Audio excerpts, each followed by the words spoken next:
sometimes the answer is in not handling it. You don't know which way to try to advise people, and then sometimes in the midst of that, you get these, like Paul said, he said, we got these cares, and then, then you got the cares of the church on top of that, it's time to pray. It's time to pray. And so that's what I think tonight we're going to do. In fact, I know that's what we're going to do, is we're going to have that time to pray, and we're going to go through some things. Now, before we do this, we're going to change things up a little bit. I know, boy, everybody gets scared when preacher says we're going to change things up, but we don't have a big crowd in here tonight. We're scattered on that's in this congregation to come in this section right here. And then what we're going to do from that, what I want you to do when you're doing that is to turn to somebody and tell them you're glad to see them tonight. We didn't do that because I knew we were going to do this, but our church is prayer. Hey, Ken said he's just going back where he sits normally. And I know this is for everybody, but I don't think it really matters for you, but it'll be lucky. We got one good thing is we got plenty of, we won't be able to do this on any other occasion really, because we won't have, when we add the crowd, but more and more is praying for one another and praying for, because, I can tell you as a preacher that, this is uncharted territory today, really. We've never been in the year 2024 before, you know that, right? And while things are on cycles, okay, let's get ready. Tomorrow will be the last day of February. March will be kicking off, it'll be March in a minute, and things will, and we had March last year, and a year before that. But the times have never been like they are. The times. The consensus of culture, the attitude sometimes of people. And I'm talking about the world we live in, but I'm talking about even in the church.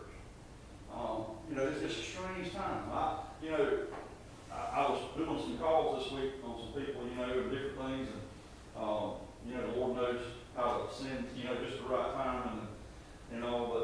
But most of the calls I made, when I left the conversation, I was more concerned than I was, and I thought I was going to be, I was more troubled when I finished the conversation than I was.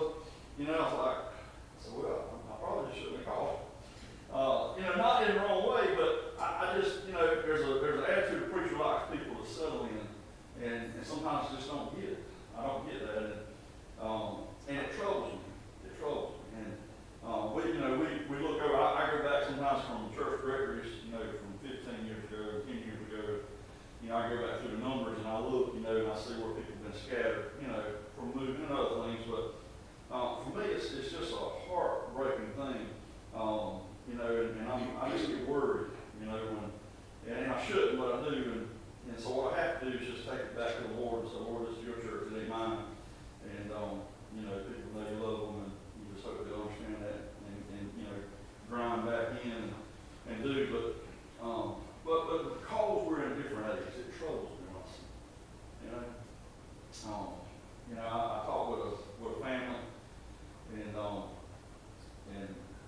all these things just come. I talked with a family that was had been in church in a while, and and they had a new addition and all. I was able to see them, a few places, and I was able to see them. Rodney, are we still on? Yeah. Okay, let's go ahead and line this off. Okay.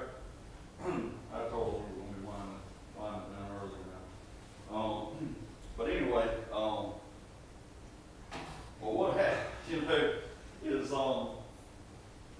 people will just, sometimes they're just oblivious to, sometimes they just don't tell you the truth, And I don't think they don't know that they don't, but it just troubles me, I saw somebody that, they weren't going to be around people, whatever the situation wasn't going to be around people. And they would come back to church as soon as they got this particular thing from the doctor. But where I saw them was in like the most packed